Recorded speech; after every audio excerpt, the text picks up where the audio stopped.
Hello, good evening. My name is Angela Eggleston and I am here to present an online presentation for my English 1010 class over an article pertaining to my course of study in school. I chose to do a presentation on the life of a dental assistant in which I will be beginning the program in the fall of this year. Super excited, can't wait for that. With that being said, let's get started. So with a dental assistant, they play a very critical role link between the patient and the dentist before, during, and after treatment.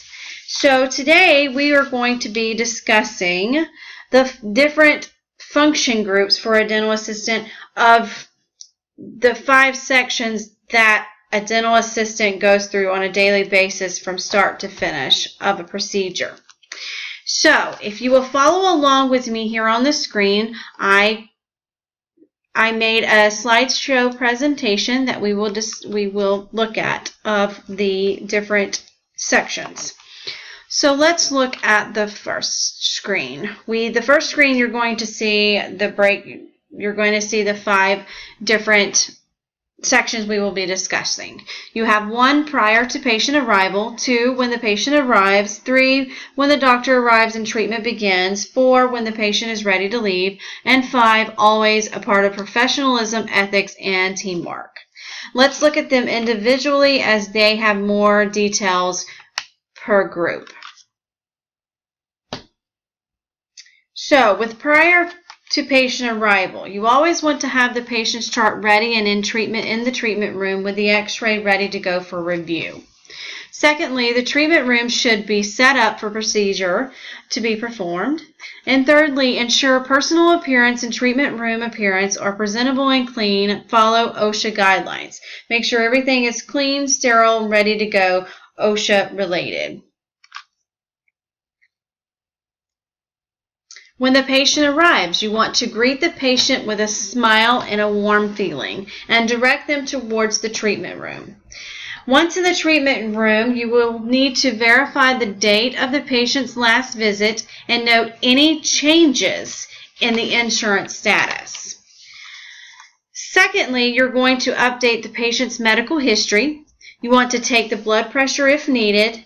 And thirdly, very important step, never to forget. You want to review whether or not antibiotics prophylaxis is required.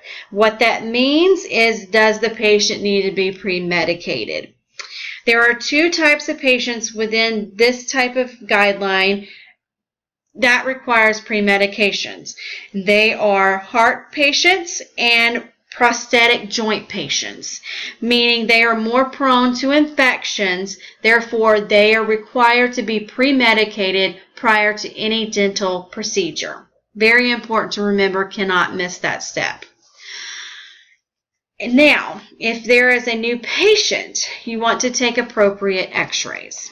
If you have an emergency patient, ask the patient for the location of their discomfort and make sure you take necessary x-rays at the time.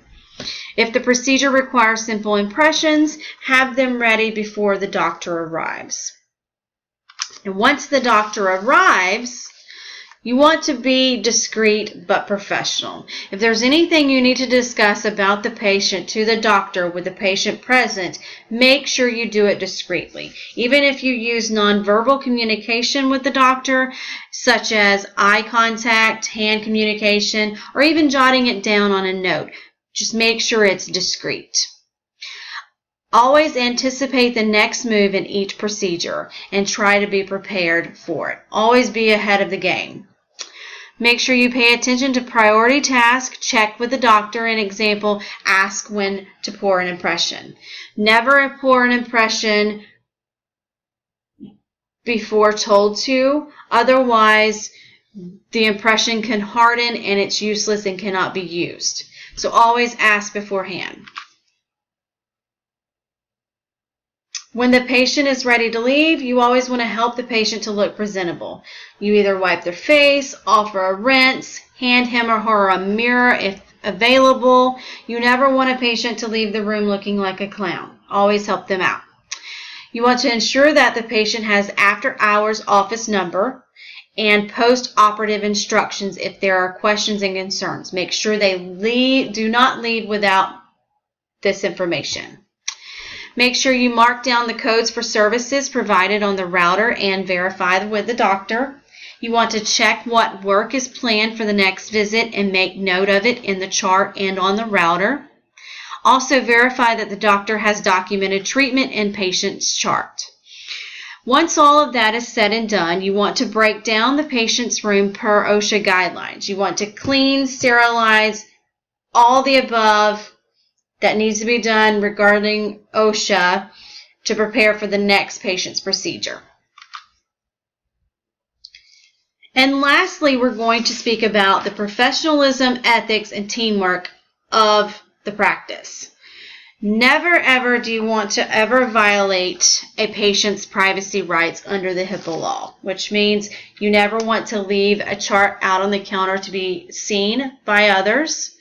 You never want to discuss any personal health information regarding the patient to others and the personnel regarding them.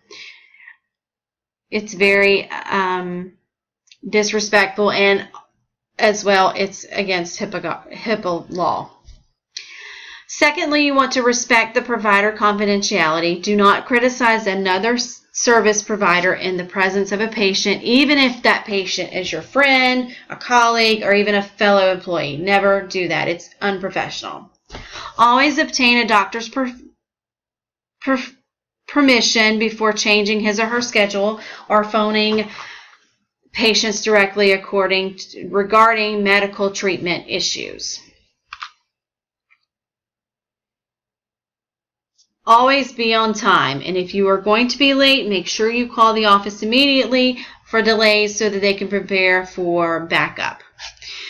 Lastly, you always want to discuss concerns openly with your doctor, recognize where you need help, and ask for it. Remember, this is a team effort and you are a major player in the providing superior quality of service. The doctor cannot work without you. So I hope you enjoyed my presentation. That concludes it, and I hope you have a good evening. Thank you.